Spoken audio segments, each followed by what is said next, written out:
नमस्कार दोस्तों, मैं राघव उम्र 35 साल अपनी पत्नी के साथ पटना में रहता हूँ।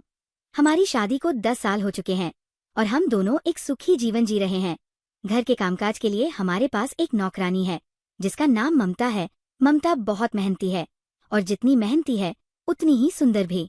उसका गोरा रंग, लंबे काले बाल और आत्मविश्वास भरी चाल हर किसी का ध्यान खींच लेती है। कई बार जब वह झुककर पोछा लगाती है या बर्तन धोती है तो उसकी साड़ी थोड़ी ऊपर हो जाती है और उसकी सुडौल टांगे नजर आती हैं। उस वक्त मैं खुद को संयमित रखता हूँ क्योंकि मैं नहीं चाहता कि वह असहज महसूस करें, पर मन तो मचल ही जाता है। आज की बात है, मेरी पत्नी ने कहा कि उसकी माँ ने उसे बुलाया है और उसे 7 दिन के लिए मायके जाना होगा। मैंने पूछा, मेरे खाने पीने का क्या होगा?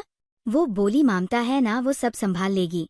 मैंने कहा, उससे पूछ तो लो, कहीं कोई परेशानी ना हो। पत्नी ने ममता को बुलाया और कहा, ममता, क्या तुम 7 दिन का खाना बना सकती हो? ममता बोली, बना दूंगी मैडम, पर कुछ एक्स्ट्रा चार्ज लगेगा। मेरे पति मुझे शाम को घर से जाने नहीं देते।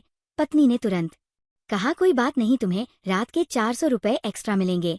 इतना कहकर पत्नी ने सामान पैक किया और मायके चली गई। अब घर में सिर्फ मैं और ममता थे। मैंने कहा, ममता, आज का खाना तो हो जाएगा, पर कल से रात को भी आना पड़ेगा। वो बोली, ठीक है सर, मैं आ जाऊंगी, और फिर चली गई। रात बड़ी मुश्किल से कटी। ना पत्नी थी ना ममता तन्हाई में, नींद भी देर से आई। सुबह उठते ही ममता काम पर आ गई। मैंने कहा, चाय नाश्ता बना लो, मैं तब तक नहा लेता हूँ। वो मुस्कुराकर बोली, ठीक है सर, आप तैयार हो जाइए, मैं नाश्ता बना देती हूँ। मैं टॉवल लेकर बाथरूम चला गया। नहाने के बाद जैसे ही बाहर आया, पूछा, ममता, मेरे कपड़ा कहाँ है? वो पास आई और कपड़ा देने लगी। तभी अचानक मेरा टॉवल खुल गया। उस पल मैं शॉक था और ममता की नजर वहां चली गई जहां उसे नहीं देखना चाहिए था। मैंने झटपट टॉवल उठाया, पर उसकी आंखों की झिंझक ने मुझे भी असहज कर दिया। वो बिना कुछ कहे बाहर चली गई। मैंने जल्दी से कपड़े पहने और बाहर आया तो वो धीरे से बोली, सर, आज का काम हो गया। मैंने कहा, ठीक है, रात को आ जाना खाना बनाने। वो बस जी कहकर चली गई। दिन भर मैं वर्क फ्रॉम होम करता रहा। शाम होने को थी और बारिश शुरू हो चुकी थी। मैंने बालकनी में खड़ी पीछे होकर बाहर का नजारा देखा। काले बादल, तेज हवाएं और धीरे धीरे तेज होती बारिश। रात करीब 8 बजे दरवाजे की घंटी बजी। मैंने खोला तो ममता पूरी तरह भीगी हुई खड़ी ही थी। उसके बालों से पानी टपक रहा था और भीगी साड़ी उसके शरीर से चिपकी हुई थी, जिससे उसकी पतली कमर और सुडौल उभार साफ नजर आ रहे थे। मैंने कहा, ममता, इतनी बारिश में आने की क्या जरूरत थी?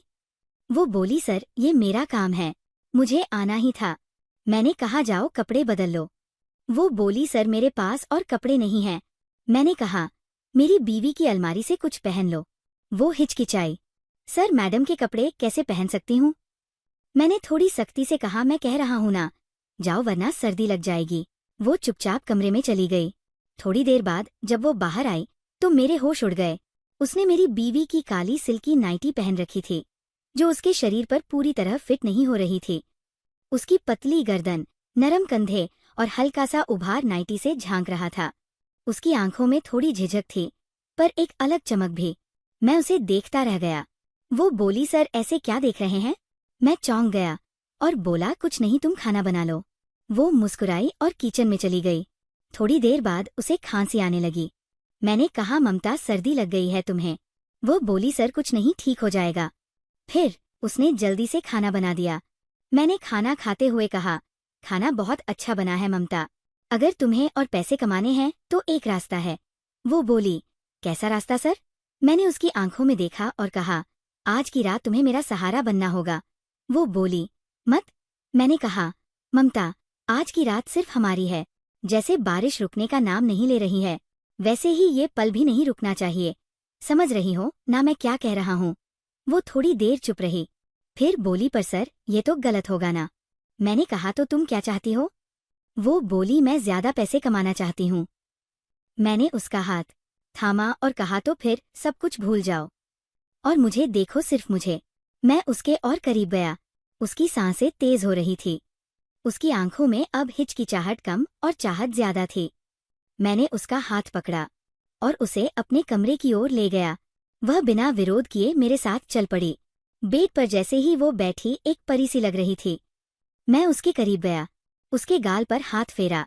उसकी सांसों में गर्मी थी और उसकी आंखों में मेरे लिए स्वीकार था। मैंने धीरे धीरे उसकी नाइटी की डोरी खोली, उसकी नरम गर्दन पर अपने होंठ रखे और उसकी धीमी सिसकियां मेरी धड़कनों से मिल गई। वह रात हमारी एकता की गवाह बनी। बारिश की हर बूंद जैसे हमारी कहानी को गहराई दे रही थी। मैं उसके इतने करीब था जितना कभी अपनी पत्नी के भी नहीं रहा। हमने एक दूसरे को पूरा महसूस किया। उसकी बाहों में जो अपनापन था वह अब मेरी जिंदगी का हिस्सा बन चुका था। हम रात भर एक दूसरे में खोए रहे और थककर सुबह ही उठे।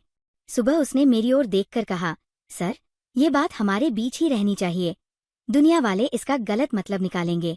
मैंने मुस्कुराकर कहा, ये बात हमेशा हमारे बीच ही रहेगी और अब से तुम्हें पैसे की कमी भी नहीं होगी। वो खुश होकर मुझे गले लगा लिया। उस पल मुझे महसूस हुआ कि कुछ रिश्ते बिना नाम के भी बहुत गहरे होते हैं। तो दोस्तों, ये थी मेरी कहानी। अगर आपको ये कहानी पसंद आई तो कहानियां साथ को सब्सक्राइब करें और अपने विचार हमसे जरूर साझा करें। धन्यवाद।